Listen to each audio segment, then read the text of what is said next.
Hello everyone, I am Fenaqua and we are back today with a brand new series. I'm going to start playing the game This War of Mine, and this is an interesting one. I'm not sure exactly how I would describe it, so I'm going to jump right in. I'm going to do another try. I've played it a little bit. I'm going to go with this one. Yes. So it is a game about surviving. You're surviving in an unnamed, ruined, besieged city in a modern-ish civil war. Fuck the war. It is very emotional. It's definitely not a glorification of war by any means.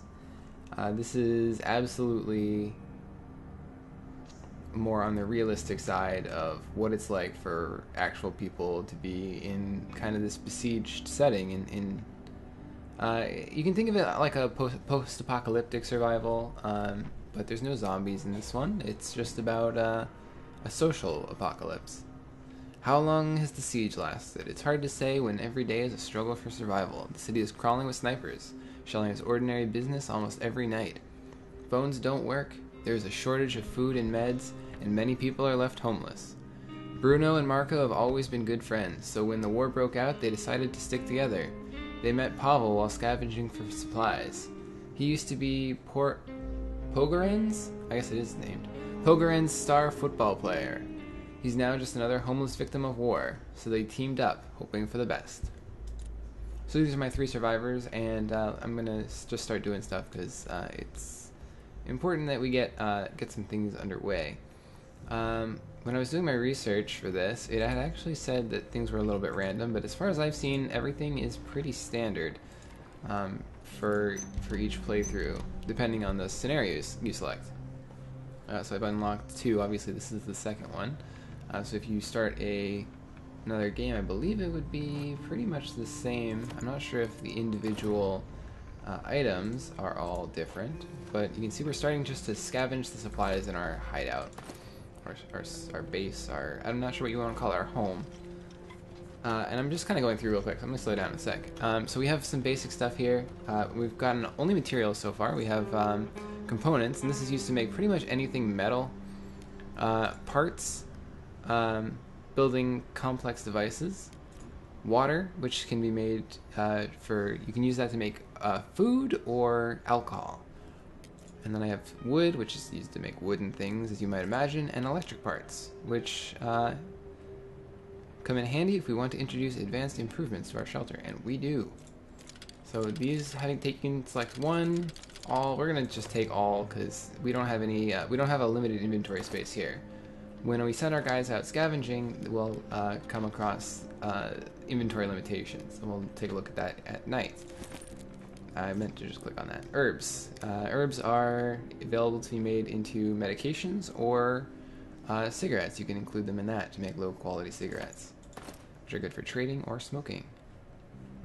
And smoking is bad for you kids. Don't smoke. But I guess if you're in the middle of a war and you might die anyway, it's not a lot left to you. I'm going to go down here and see if we can build a metalworking station yet. Because I think it's just... Let's see if we can get in here. We can, yeah, we definitely can. Oh, and you can come down here. So you have 3 survivors, and you can assign them tasks separately. It's all done real time, and that's the metalworking station. That's going to be used to make a shovel, which we'll need. Some of the more basic tools like a crowbar or a lockpick, or several lockpicks, because each one is good for one door. There's other things like a crude stove, which we will also need to get pretty soon. A couple of beds, which I would like to make on the first night, ideally. That'll save us a little bit of hassle on the second day. So we'll just build this metalworking shop, and we can kind of customize our base here. I think I'm going to put this right next to this guy here, just for ease of use. I like to keep all the crafting pretty contained. I don't think there's anything in here, so I don't know why we would even want to go in there. Alright, so there's some more components. So it looks like the home you start with is kind of different. I think this is more like the first one that I had, which is interesting. I would love to see maybe a longer one too, because there are some places I've seen, and we'll see that too. we'll see the different environments we can scavenge. Let's see, can we build a shovel yet? That would be extremely handy if we can. Okay, there's some food. That's good. Means we can make at least one food unit. And there's a lockpick, which is also going to come in handy pretty quick. Grab all. And we can build a shovel. Perfect. Can we also 10? We need 10 components to make a crowbar. And we have 20. So it looks like we can build both a crowbar and a shovel. I may do that because I think we can use that multiple times to do the same job as a lockpick. I'm not sure on that though, so we'll check. So we'll build one shovel, and that will allow us to move these debris piles. As you can see, it has this kind of lumpy shape instead of just a hand. I can't actually loot that. That's just for sitting. See, sitting makes you feel good. And he's actually slightly wounded, so we should probably get a bed going. Let's have him make a bed and then sleep in it. So he can make a shovel. Good, we've got a shovel in our inventory. There, you come up here and shovel that noise. Actually, shovel that noise. And yes, we can make a bed. We can make 2 beds. Yes, we can. Perfect. Let's put our beds down here. Let's place that one. And you can shovel that. And the shovel gets traded around. They take it from a group inventory while they're here. So we don't need to like have them meet up and trade the shovel back and forth. Each of the characters has a bio, so you can read this. It's got that face. These will blink too, which is a little bit creepy to me, but hey, whatever. When they do things, you'll see that they have some little blurbs there. And then I think we'll have you come up here. I want to get a bed more than I want to get a crowbar right now. Shovel's doing a good job. Yeah, you can see how it goes. It's extremely slow. It probably takes like a good 2 or 3 real-time minutes to do it with your hands. So yeah, it's got another bed going. We'll just put that right down here next to this one. Boop. Our communal sleeping place. And let's take a look in here, see what we got. He's slightly sick, so we can have him sleep as well. We got some good stuff. Do we have any medicine yet? No. That would be sweet. So you know what we'll do actually? No, that's tough. I was hoping maybe we could just go right in here, but we need to have 2 lockpicks, and I think, yeah, we only have 1. So let's have you come down this way. You go to sleep. Let's rest. Let's see if you can get better by the night. If Marco is, because he's a skilled scavenger, he gets extra inventory space. And that's going to be very, very important. Yeah, you come and rest too. Pavel, you come and let's have him lockpick this thing. And hopefully there's some good stuff in there. Maybe some food. So I still only have the 1 piece of raw food. And open it up. Okay, another lockpick, so that's good. We actually basically got free books. So I guess what we should do is do this one next. I hope there's some good stuff in there. So we can shovel our way past that pretty good. We have so up here we have our time, we have our day, our time, and our temperature. This is all happening during the day because in daytime there's a risk of snipers or other kinds of hostile actions being taken against you. At night you can sneak around the city and get out to scavenge with relative safety. So you can go ahead and shovel that away. So I think we're not doing terribly considering we already have 2 beds and a metalworking station. We haven't had to scavenge yet. We still have some free or not free, but some alternate. I don't know. We have some loots that we can get in our house still, and these are good for trade. So books are good for, you can either burn them for fuel, or you can. I think you can also read them, or yeah, good book is uplifting, or you can also trade them. They make a good trade item. But the jewelry is just for trading. It serves no purpose other than looking pretty. So obviously, in this kind of an environment. Not too great.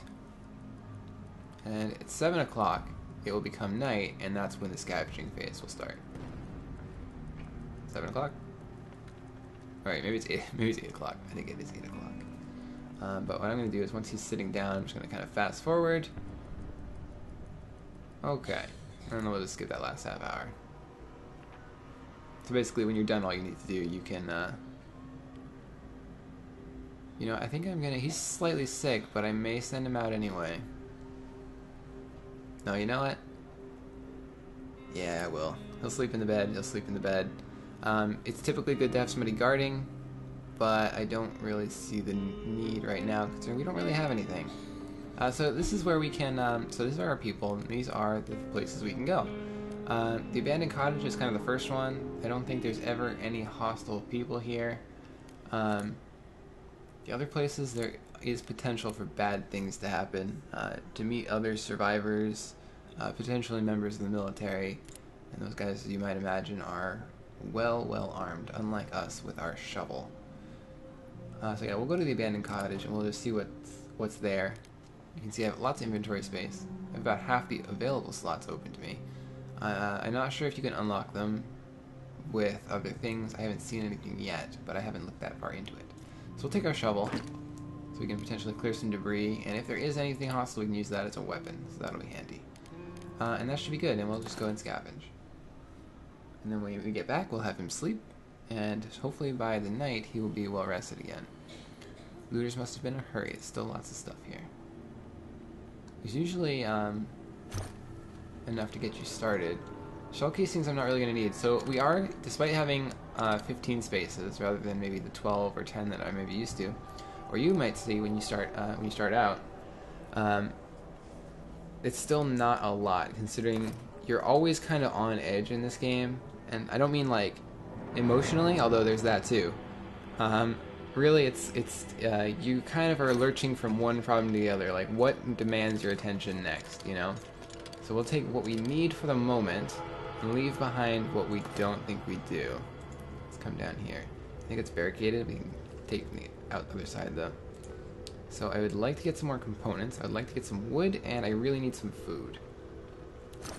Food. So we'll take this, and we'll remember that there's gunpowder and stuff here in case we actually need it. And we will at some point. We will want to make a gun, because as things get more and more dire,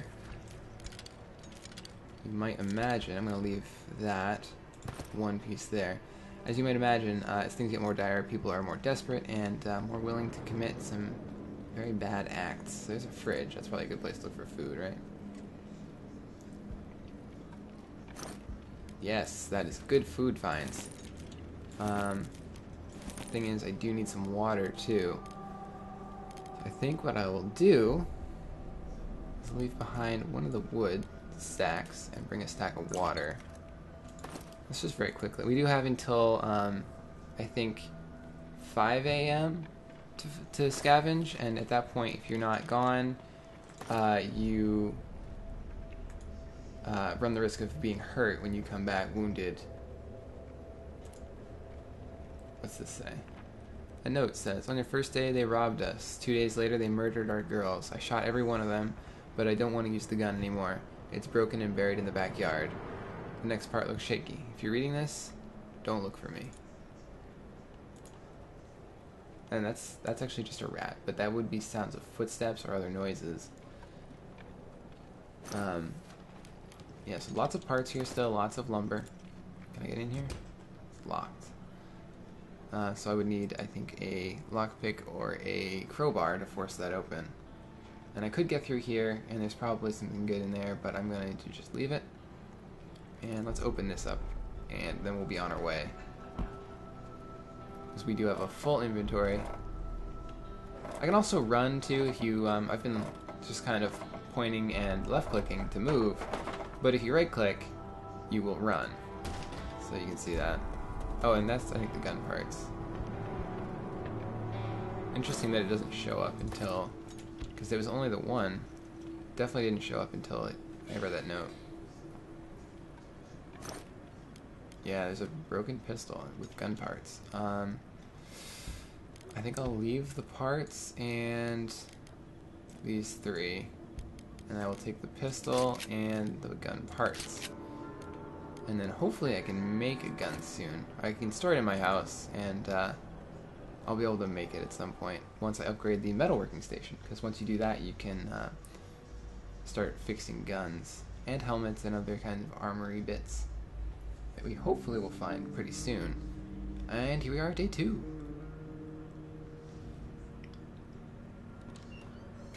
Then I did a really good haul. Look what I got.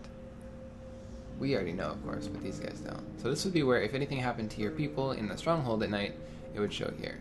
The night was calm. And it shows what we got. Not in stack forms. 10 wood, 12 components, and enough food to last us for a couple of days. So, let's have you rest. He is hungry, sick, and tired. That is not a good combination. Pavel is hungry, and Bruno is hungry, and he's a good cook. So let's have him build that, the crude stove. Meanwhile, let's dig this out. I think that's locked, but it will be good just to have this cleared. So yeah, you can rest, and I think these guys are both good, right? Yeah, they're both nice and rested. They're just a little hungry, so we will cook up some food with our crude stove. It's not super expensive. It will use up most of our parts. So there's that. And again, let's see, can we place it in here? Yeah, we can place it right there. Perfect. So he'll build that, and he will get to work on some good eats.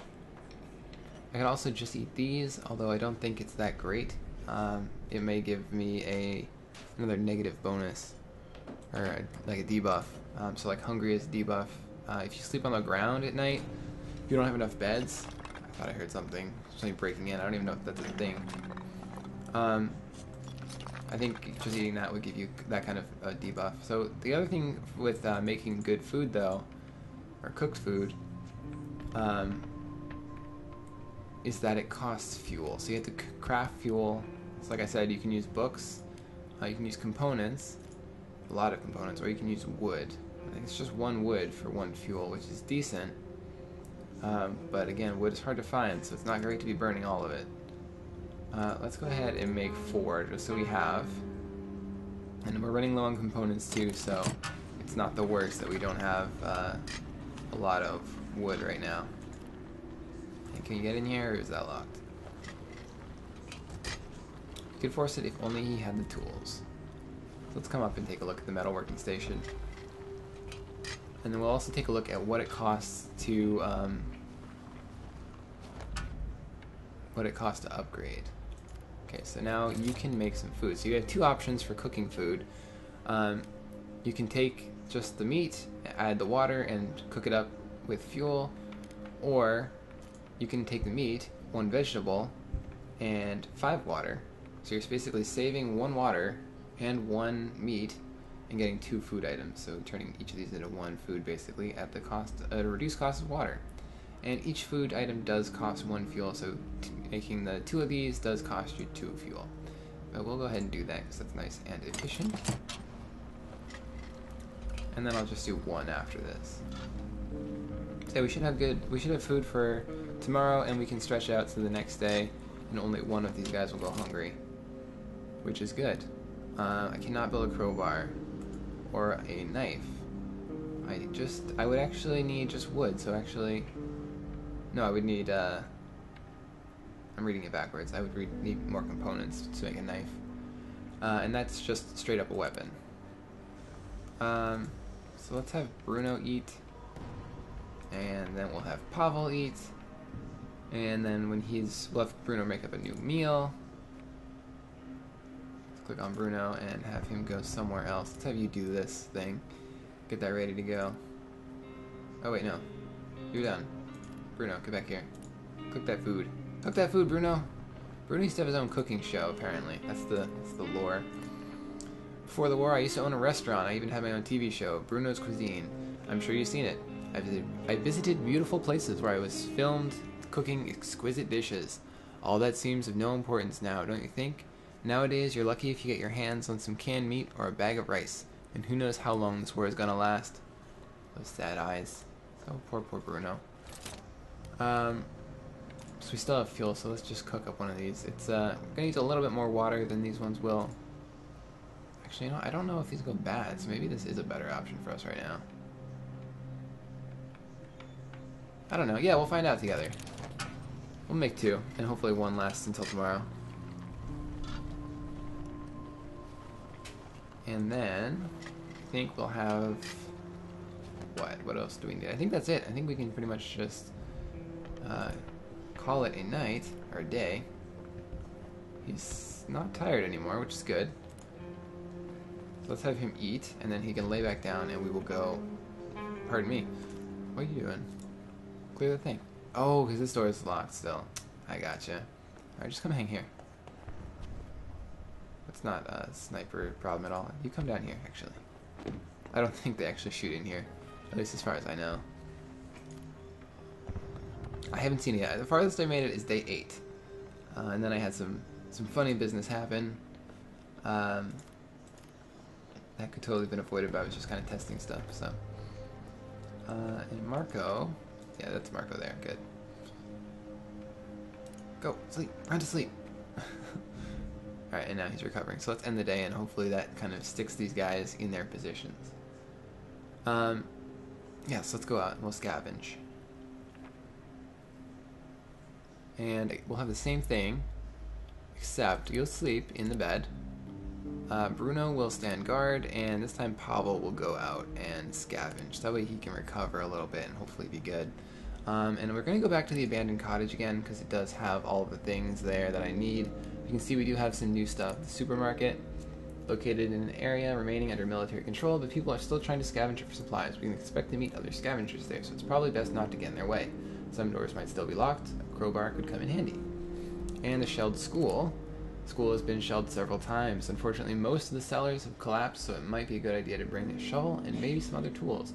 They say some homeless people have taken refuge inside the building. So I'm going to go back there. It's going to be not very exciting.